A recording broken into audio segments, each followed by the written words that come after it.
கிருஷ்ணர் மூலமாக கூட அதர்மத்தை கிருஷ்ணன் சொல்லி பண்ணி வச்சார். அது எப்படி கிருஷ்ணன் நம்ம சொல்ல முடியும்? கிருஷ்ணா இந்த தர்ம யுத்தத்தை தர்ம பூமியிலே தர்மம் தான் பண்ணான்னு நம்ம எப்படி சொல்ல முடியும்? அவர் படுகொடுங்கிறது அதர்மம்.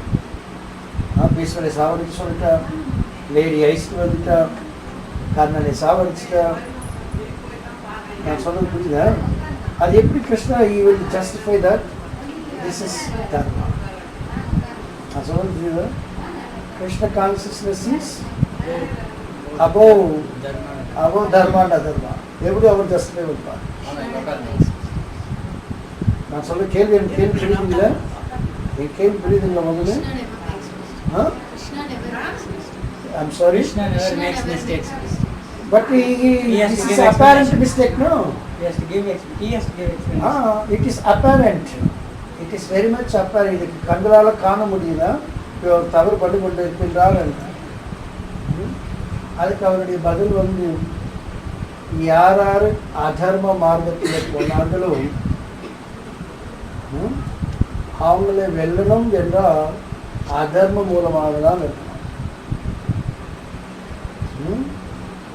கௌரவர்கள் எல்லாம் அதர்மம் தான் பண்ணிக்கிறாங்க. புரியுங்களா? அவங்கள வெல்லணும் என்றால் தர்மத்தால் வெல்ல முடியாது. பாண்டவங்க கூட அதர்மம் பண்ணி தான் அவங்களே வெல்ல முடியாது. இல்லை என்ன முடியாது. அதர்மிகள் எல்லாம் துரியோதனன் அதர்மி. அதனால தர்ம பூமியிலே சண்டை போட்டாக்கா நம்மளுக்கு ஒன்றும் நடக்க ரியாக்ஷனே கிடைக்காதுன்னு நினைப்பான் இல்லையா? அது இருக்கிறது தர்ம பூமி. தர்ம பூமியில் யாருக்கும் ரியாக்ஷன் இல்லாமல் இருக்குமா? அவங்களுக்கு ரியாக்ஷன் கிடைக்கணும் என்றால் அவங்களுக்கு பியூரிஃபை பண்ணணும்னாக்கா அதர்மம் மூலமாக தான் பண்ணிக்கிறோம். ஏன்? அதனால ஒரு பெரிய டிவோட்டி பண்ணுறது அதர்மமோ தர்மமோ என்றதெல்லாம் இல்லவே இல்லை. அவங்க என்ன பண்ணுவாங்க? எது பண்ணாலும் அதன் மூலமாக யாருக்கு அது வேலை பண்ணுறாங்களோ அவங்களுக்கு நல்லது நடக்கும். அவங்க கிருஷ்ண கான்சியஸில் வரணும். ஒரு டீச்சரை இருந்தாக்கா கொஞ்சம் சொல்லலாம், ஐயா காலையில் எழுந்துக்கணும், அட்லீஸ்ட் 5 மணிக்காவது எழுந்துக்கணும். அது அதர்மம் இருந்தாலும் சொல்லிடலாம், நம்மளோட டியூட்டி. சொல்ல புரியுதுங்களா? அதனால் அது அதர்மம் ஏற்றுக்கூடாது. அதர்ம மார்க்கத்தில் போகிறவங்களுக்கு அதர்மம் மூலமாக தான் போயிட்டு அவங்கள சரி பண்ணணும். நேராக தர்மம் மூலமாக பண்ணாக்கா அவங்க சரியாகவே மாட்டார்கள்.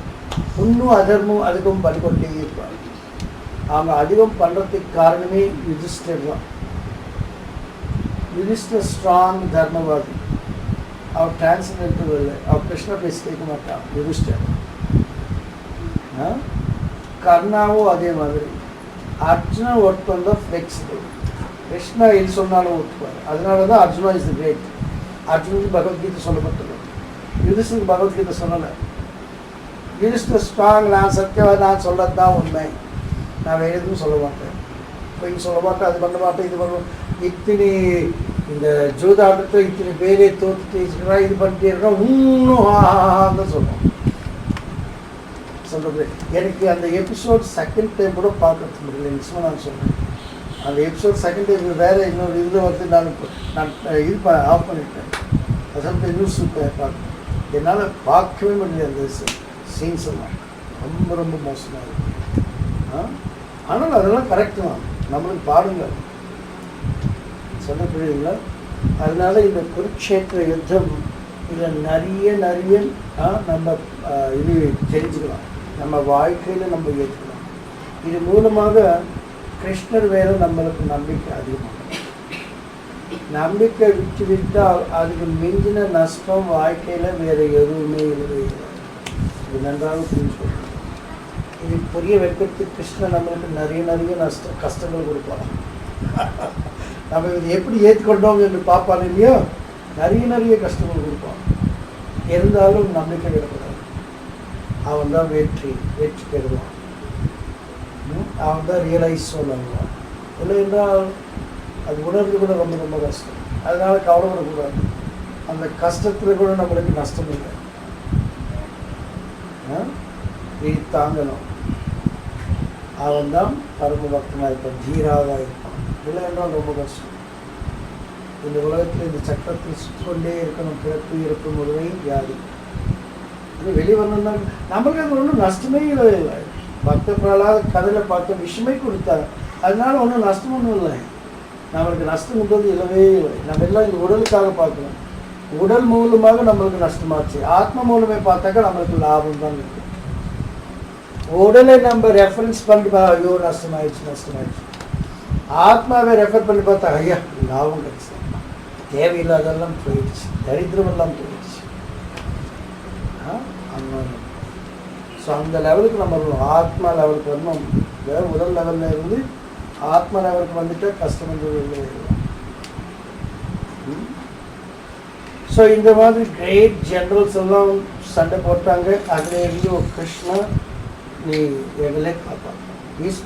பீஷ்மாவே சாவடிக்கிறது யாராலும் முடியாது, அர்ஜுனால கூட முடியாத அந்த வேலையெல்லாம் கிருஷ்ணன் பண்ணி வச்சார்.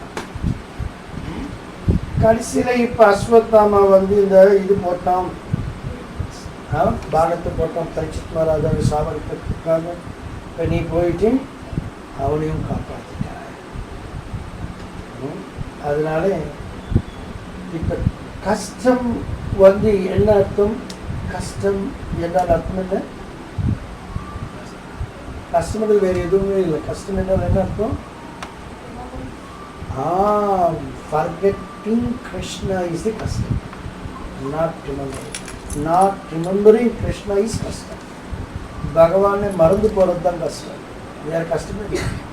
அந்த கஷ்ட சமயத்தில் அட்லீஸ்ட் கிருஷ்ணன் நினச்சிட்டா அவர் கஷ்டமெல்லாம் போயிடும். அதுதான் ரியலைசேஷன் பார்க்கணும். அதான் புரியுதுங்களா? அந்த கஷ்ட சமயத்தில் கிருஷ்ணன் நினச்சி, கிருஷ்ணா எல்லாம் உன்னுடைய நிலையப்பா, எனக்கு புரிய வைக்கிறதுக்காக நீ இந்த மாதிரி பண்ணிட்டு இருக்கிறார். அவருக்கு தேங்க்ஸ் சொல்லணும் கிருஷ்ணன். கஷ்டமன்றம் வேறு எதுவுமே இல்லை. இதெல்லாம் ப்ராக்டிக்கலாக நம்ம வாழ்க்கையில் நம்ம ஏற்றுக்கலாம். யார் ஏற்றுக்கிறாங்களோ அவங்களுக்கு என்றைக்குமே சந்தோஷமாக இருக்கும். அவங்க கஷ்டமானது புரியுதுங்களா? இதனால இதில் நஷ்டம் யாருக்குமே இல்லவே இல்லை.